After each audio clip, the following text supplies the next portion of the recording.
I occasionally share tools, gear, and products I actually use in the studio and out on adventures. Some links may be affiliate links, which helps to support the channel and future content.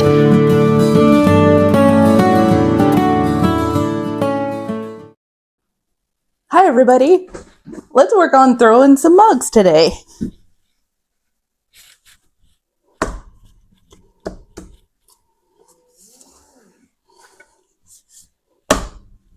Let's try that again.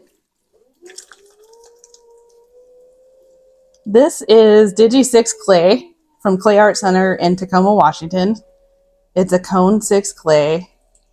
It's pretty dense, very similar to kind of like a porcelain clay body. It's definitely hydrophilic, meaning it loves lots and lots of water. First things first is let's cone it up a couple times. You can see that my hands are always, for the most part, interlocked. And that just helps with stability. One of the things that I always think about too as I'm throwing is you don't want to just quickly take your hands away. I don't know if you can see that. It sometimes can cause it to be thrown off center. So instead of quickly taking your hands away, you want to slow release. Just like that. I usually conjure up a mug shape in my head before I've started throwing. And my favorite kind of mug is kind of like a bellied out bottom, a little bit of a taper towards the top. And then like it opens up at the rim where you drink out of, kind of like it's catching a breath of air at the end. You'll see what I mean here in a second. And I'm going to use my cheat tool. This is the Justin's Makery bottom setter. It's amazing. I don't know that I would go back to the good old-fashioned depth check method. And it's pretty neat too. They come with these different depths. I don't know if I can pull it out. I've cut my fingernails really short. It's a magnet here. And it tells you how thick it is. Super cool. Well worth it. Okay, now what I'm going to do is I'm going to take a make. I'm pressing towards the heel of my left hand, and I am left-handed. And I'm making a little like shelf. And this is what I call the first pull, and it's my favorite pull. There's so many great videos you can watch on YouTube. One of my favorite people to watch is Shin Lin. He's out of Berkeley, California, I believe. And he does an amazing job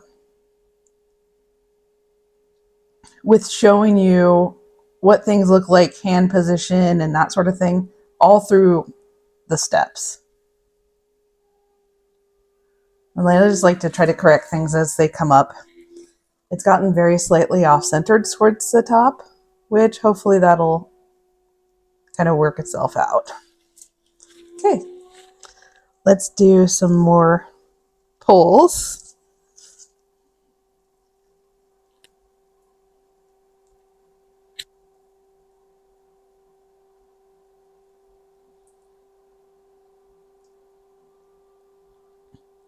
And as I'm pulling, I'm always kind of like keenly aware of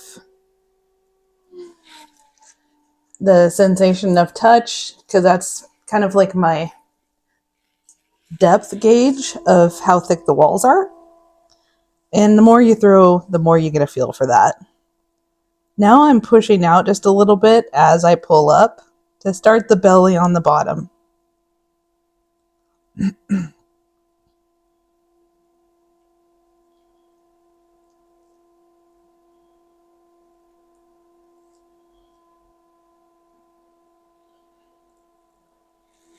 I always like to fix my rims as I go too. And I take my thumb and index finger of my left hand. And I basically pinch, and as the wheel is turning, then I'm going to press down to kind of flatten that rim out a bit and make it thicker again because I thinned it out a bit too much there. I got quite a bit of water down inside, so let's get some of that out. And also, while I'm doing that, I'm pressing down with a sponge and compressing the bottom.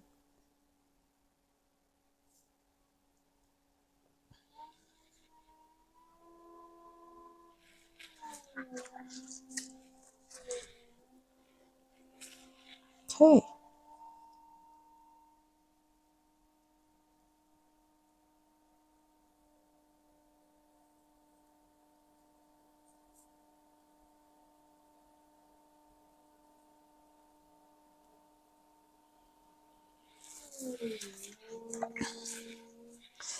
And after a while, you can tell, or after you get familiarized with your particular clay body, and after you've been throwing for a long period of time, it starts to become easier to tell how thin or thick your walls are.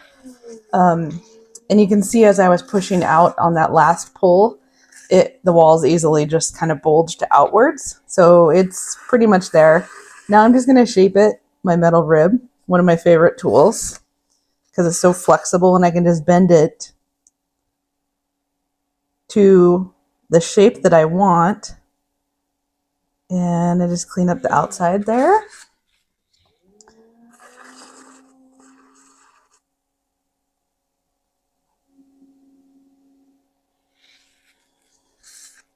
I love that shape. Okay, we'll call that one good. I'm going to take my piece of chamois and just make that rim nice and smooth and compressed.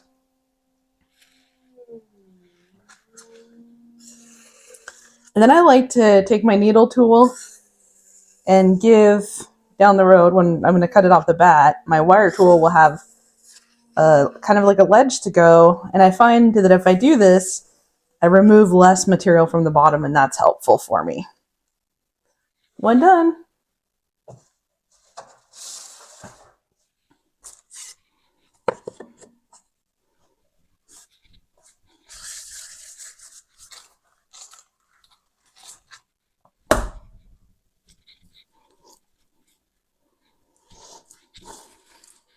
Okay.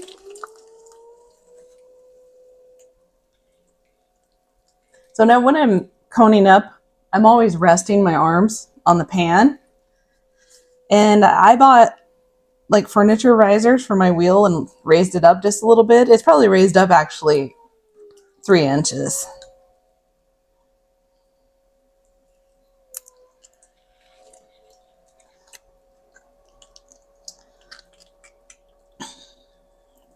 So back to like the YouTube people, I don't know about you folks, but when I was learning or kind of getting my skills back on how to throw clay, I devoured YouTube videos. And I mentioned Shinlin, he's definitely still one of my favorites. And one of the things that he teaches really well is kind of hand positioning. And you'll develop your own style and what works well for you as time goes on. What I say is that just don't give up. Practice makes perfect. Okay, and I take my thumbs and I make a little spot for that Justin's Makery tool to go. We'll set our bottom depth. Love this thing. Pull out just a little bit. Add some water back in the bottom. And then again, I'm going to push towards the heel of my left hand. And I'm using, for me, I have to use 2 fingers together. And you can see I have my thumb locked on my left hand, my wrist area. Because if you keep your hands together, then you're not as likely to make crazy movements. And it just works so much better. And now we're doing that first pull. And I'm basically just using my thumb and my forefinger, and then I like to use my left hand as just a guide because it keeps it from flaring out too far. And then I have the sponge and I squeeze it slowly so that I have a continuous stream of water going onto the pot. Okay. Don't forget to pick up that little bit of clay on the exterior so that doesn't go to waste.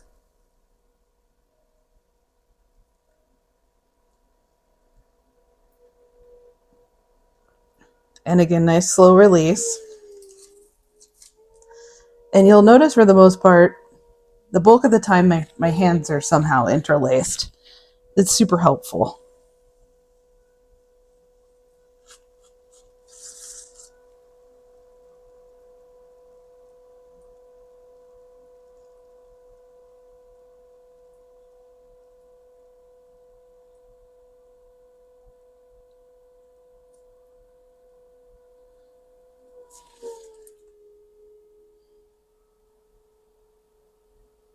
My rim got thinned out a little bit, so I'm just going to do that technique again where I'm using the pad of my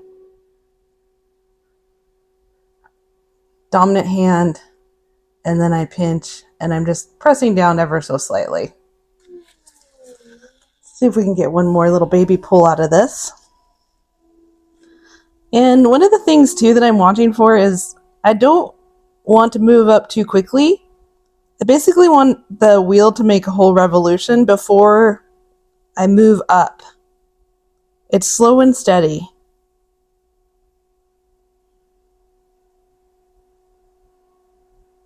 And less pressure on that rim because I know it's already a bit thin there. And let's make that a little thicker because I don't want my mugs to warp during firing and turn into an oval. I've had that happen before.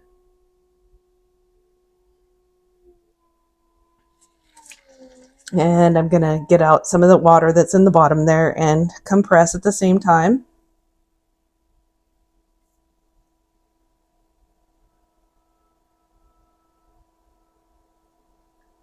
And then I'm just pushing outwards with the sponge there.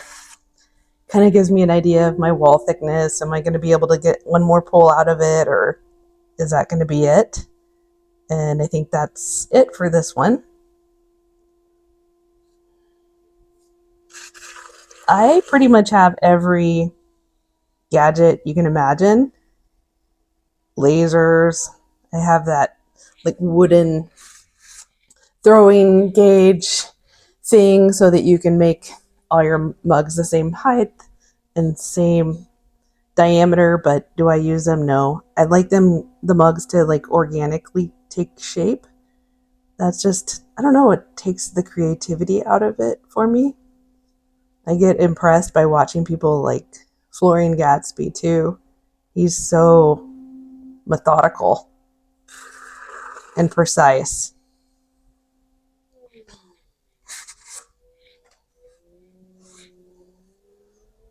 I'm just going to taper it in just a little bit. Right here.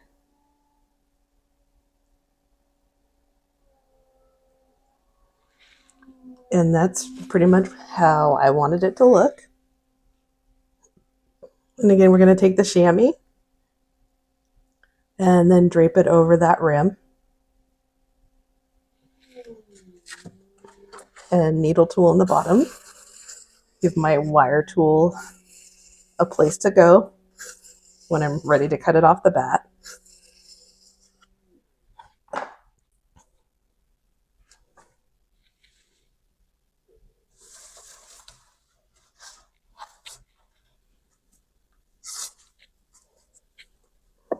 Let's do some more. So I started pottery, I guess you could say, when I was in high school. I had a teacher that taught us, it was like sculpture class, really. And his name was Mr. Nash. I think I was like 17 at the time. I have a piece from that era still One day I'll show it on a video. But that was definitely memorable and such a great introduction to pottery. I remember the teacher would play murder mystery theater while we were doing our thing and trying to sculpt.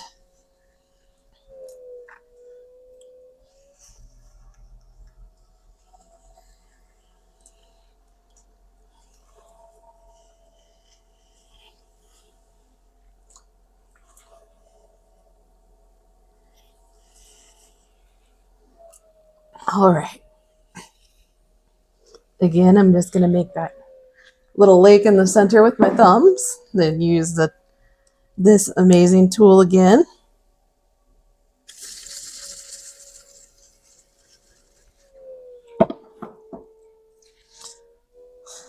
I'm going to make that groove, pressing towards the heel of my hand.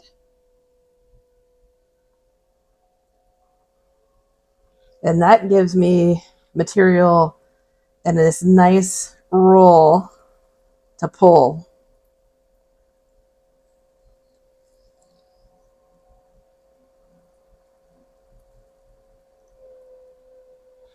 Okay. Collecting that stuff around the bottom.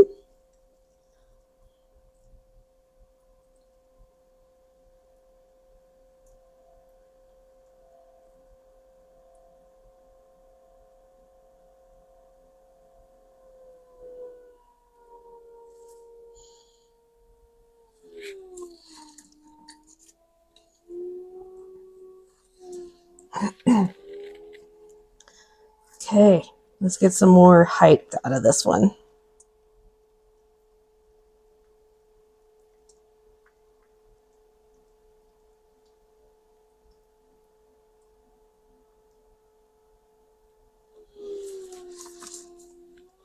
And we're going to get some of that moisture out of the bottom and compress.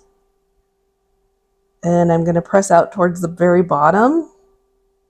And there's still a bit of meat down there, I can tell, because I pushed pretty hard and it didn't want to protrude outwards. So that tells me I can probably get a little bit more height.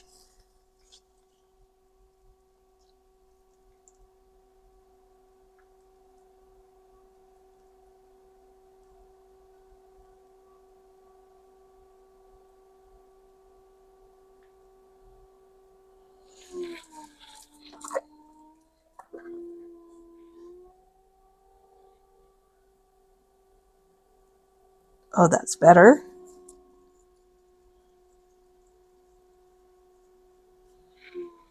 Let's fix this rim.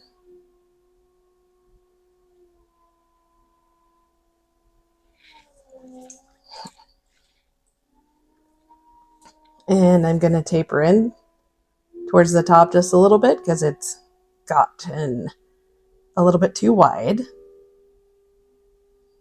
I always like to be proactive and correct things right when they pop up. It helps them from kind of getting out of control and more difficult to fix down the road. Okay, now I'm going to try to push out the bottom just a little bit more. Get a little bit more volume out of this mug. Ooh.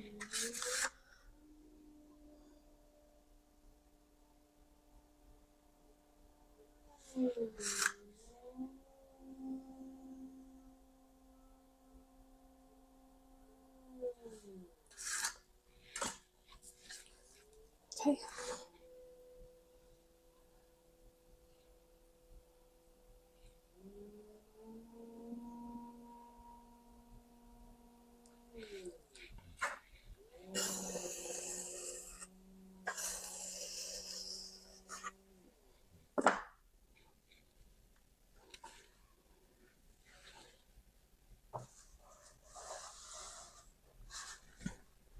All right. Only, I don't know, 20 or so more to go. I'll take a picture and include that at the end of today's throwing session.